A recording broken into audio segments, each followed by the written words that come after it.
Chega mais, torcida gloriosa, a torcida do Botafogo ligada nesse domingão, quase fim de rodada, alguns jogos rolando aí, mas quase fim de rodada. E acho que a constatação que a gente fez na semana passada tá valendo, né? Botafogo, na verdade, tem dois perseguidores aí nesse momento no Campeonato Brasileiro e um deles não é o Flamengo. Acho que o Flamengo ficou para trás. Já são muitos pontos atrás do Botafogo, tem jogo a menos, ok, mas acho que ficou complicado aí pro Urubu, acho que morreu hoje. Com essa derrota pro Grêmio, a situação do Flamengo já não era fácil, poupou jogadores para meio de semana, acho que o Flamengo é um a menos aí nessa briga, nessas últimas 11 rodadas pelo título brasileiro. O Palmeiras e o Fortaleza seguem, não dá para desprezar nenhum nem outro. Dá pra gente dizer quem tem mais força, né? Obviamente, comparando o Palmeiras com Fortaleza, claro que o Palmeiras tem muito mais força. Ainda mais depois de uma vitória como essa de hoje, né, galera? Aquela vitória na base do que a gente conhece do Palmeiras. Eu não vou ficar entrando no mérito de o pênalti anulado, a confusão de arbitragem, VAR, sempre beneficiando o Palmeiras nos momentos certos, né? Eu falei já lá no Dois Toques, a Casa do Futebol, se você quiser ouvir, você vai ver lá a análise que eu fiz, né? Dessa atuação bizarra e mais um episódio esquisito a favor do Palmeiras, principalmente contra o Vasco, né? Parece que é uma frequente. Da mesma forma que o Botafogo vence o Fluminense, certo é que o Palmeiras vence o Vasco com polêmicas, né? Para ser bem bonzinho aqui, polêmicas de arbitragem. E aí vamos lá, vamos falar também do Botafogo, que chegou o primeiro clube a chegar à marca de 100 gols. 100 gols em 2024. É muito gol, visto que nós estamos ainda no mês de setembro. O glorioso, a gente já falou, né? Desde a vinda do Arthur Jorge, a tendência era um time muito forte no ataque, todo mundo preocupado com a defesa. Eu falei, vamos ver, porque lá no Braga, o Braga fazia muito gol, levava também, né? E aí não dá para dizer que esse time do Botafogo não leva gol, ele leva. Mas faz bastante, tanto que é o primeiro time a chegar aos 100 gols na temporada de 2024. E é claro, vou falar também do Luiz Henrique, bater um papo aqui com vocês, do Luiz Henrique formado em Xerém, Luiz Henrique que não quis ir pro Flamengo. Garoto, tem coisa importante aí. Quanto mais a gente fica sabendo do Luiz Henrique, mais valorizado ele fica no Botafogo. Mas nesse domingão, vou dar um recadinho aqui para você. Deixa o seu like nesse vídeo. Domingão, fim de noite, a gente cansado, né? Meu Deus, a cabeça fica assim.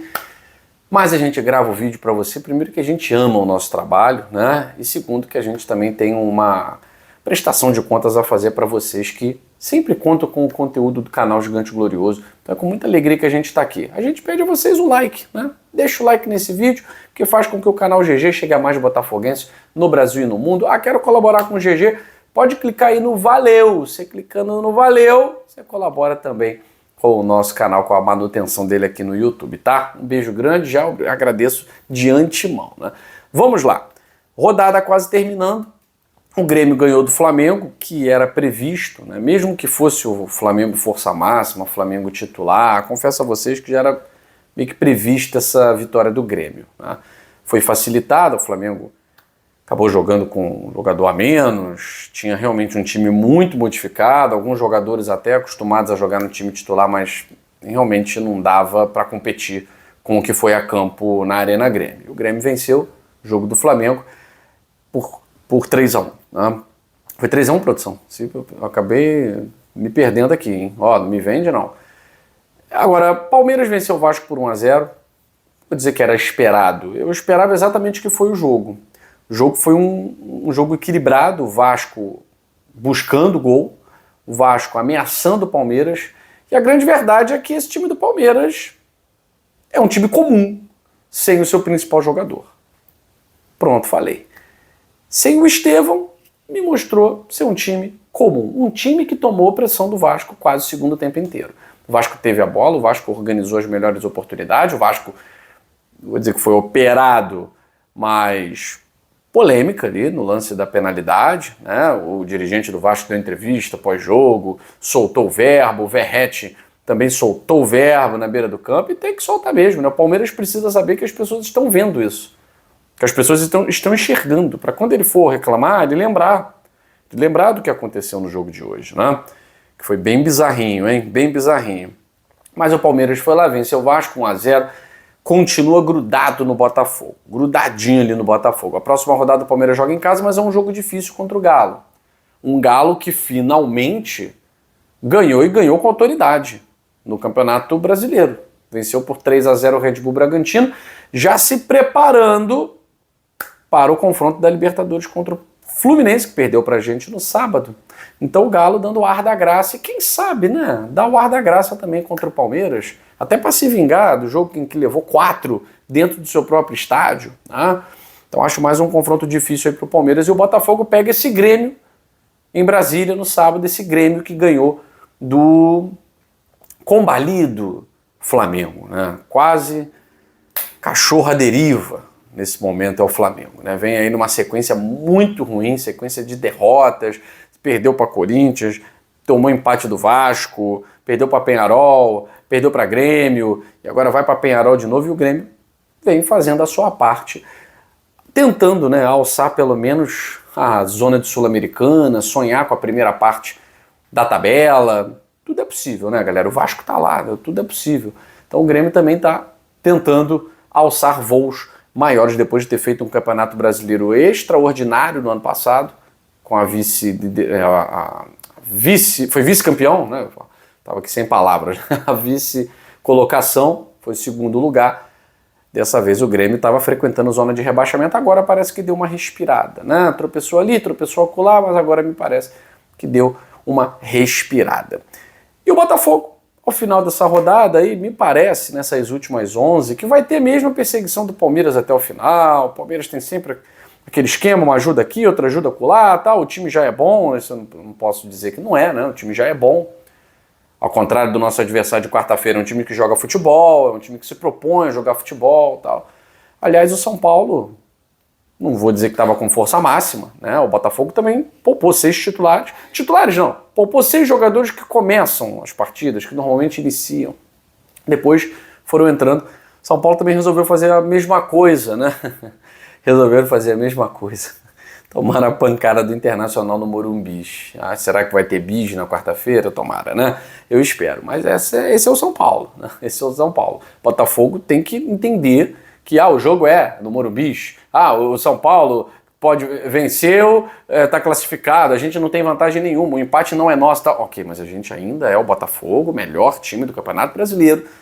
E esses caras estão perdendo pro Internacional, amigo. Em casa. Esses caras perderam pro Atlético Mineiro, em casa.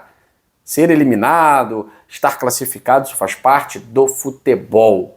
Mas o Botafogo não pode se esquecer que ele tem, sim, obrigação de chegar no Morumbi, jogar a bola e sair de lá com a classificação, porque tem um time melhor, né? Isso não pode sair da cabeça dos jogadores, tá certo? Bom, São Paulo perdeu pro Internacional, que tá querendo. O Internacional está querendo.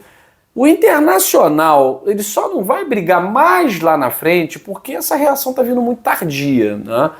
Mas ele tinha um investimento para isso. Quando ele trouxe o Borré, mantém o Alan Patrick, ele mantém o Valência, o investimento é para isso. E me parece que pode render frutos com uma vaga na Libertadores da América. Acho esse o caminho natural do Internacional, com essa sequência de excelentes resultados que o Inter vem conseguindo no Campeonato Brasileiro. Interessante aí, né? Já está eliminado de tudo, só tem o Brasileirão, tá no foco total no Brasileirão. Agora voltando para o nosso glorioso, que a gente, quando ganha no sábado, é camarote domingo, né, galera? Ganhamos do Corinthians, camarotão no domingo. Aí agora ganhamos do Fluminense, camarote domingo, né? E a rodada foi até razoável, né? Como eu falei para vocês, o Flamengo morre na praia do Pinto, o Fortaleza e o Palmeiras serão os nossos perseguidores, agora com a consciência de que já enfrentamos o Fortaleza, já fizemos a nossa parte, vencemos, né? Era isso que tinha que ser feito. E ainda temos o jogo contra o Palmeiras. Ainda temos o jogo contra o Palmeiras. Isso vai ser muito importante, porque faltando 3 rodadas para acabar o campeonato, né? Então, de repente, quem sabe, chegar nesse jogo aí, podendo colocar uma vantagem maneira, vou dizer ser campeão, porque eu acho que esse campeonato vai ser decidido realmente na 38ª rodada. Tá com uma cara de que vai ser decidido na última rodada com 2, 3 times ali podendo beliscar alguma coisa. Mas Bahia parece que vai e fica. O Cruzeiro, quando você pensa que vai, não vai. O São Paulo abdicou. Não tem como, né? Tá na Copa do Brasil, agora saiu da Copa do Brasil. Tá focando na Libertadores. Se sair da Libertadores, vai ter que buscar no Campeonato Brasileiro. Mas ainda assim não tem um time daqueles que você vai falar assim, pô, favorito. São Paulo já era, Bahia já era, Cruzeiro já era. O Inter só não vai chegar mais longe porque o tempo não permite. O Flamengo tá dando todo o indício de que também morreu. Então você fica claramente ali com Fortaleza, Botafogo e Palmeiras. Interessante, né? Para o futebol brasileiro, um time nordestino, se brigar até o final vai ser muito interessante. E Rio e São Paulo mais uma vez aí disputando esse título, dessa vez sem um penetra. Eu acho que esse ano não vai ter penetra não. Tá? Galera, Botafogo conseguiu uma marca muito interessante. O primeiro time a fazer 100 gols. Eu me lembro, na temporada, quando o Arthur Jorge chegou. Eu acompanhei algumas partidas do Arthur Jorge no Braga. Ele foi muito mais treinador do que o Jorge Jesus, do que o Abel Ferreira. Ele foi mais treinador. Ele é um treinador inovador. Ele é um treinador que tem as suas próprias características. Ele não abre mão delas para copiar quem quer que seja, para copiar qualquer trabalho que tenha sido feito e tal.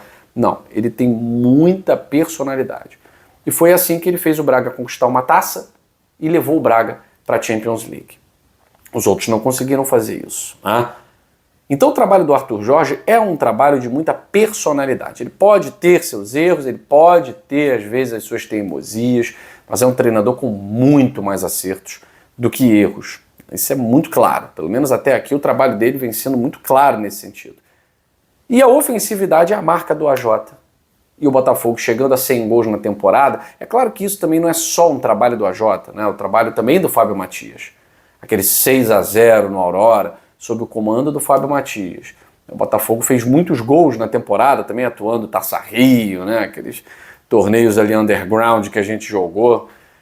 Fez muitos gols, né? Mas também fizemos 4 em cima do Flamengo. A gente fez 4 no Boa Vista, fizemos 4 no Flamengo também. A gente fez 4 no Atlético Goianiense, né? Então o Botafogo também vem desfilando seu repertório de gols, fizemos 5 no Juventude, vem desfilando seu repertório de gols no Campeonato Brasileiro, na Libertadores. Então isso é importante, é um time que marca, é um time que não perde a oportunidade de vencer os seus jogos, porque tem jogadores no setor ofensivo que desequilibram. E isso, galera, porque o Botafogo perde muito gol.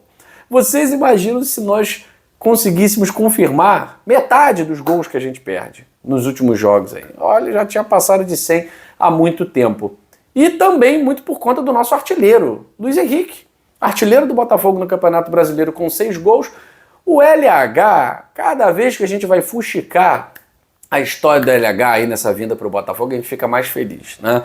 Principalmente porque negou proposta de rival. O Flamengo estava louco. O Flamengo estava querendo muito, eu me lembro na temporada passada. Não, tá abrindo conversas com o Luiz Henrique, não tá próximo, é isso e aquilo e tal. O Luiz Henrique negou, não quis. A gente já sabia, né, do respeito, do carinho que o Luiz Henrique tinha pelo Fluminense. O Fluminense também tentou. Mas quando o Fluminense viu o salário do Luiz Henrique, viu quanto tinha que desembolsar e que não tinha meio termo, não tem conversa, não tem nada, ou é ou não é, aí o Fluminense não é, né? Não dá, não tem bala na agulha para isso. E aí vem o Botafogo e consegue trazer o LH, um jogador que poderia ter voltado para o clube que o formou, não vou dizer nem que ele não quis, mas também não facilitou. Um jogador que poderia ter ido para o Flamengo.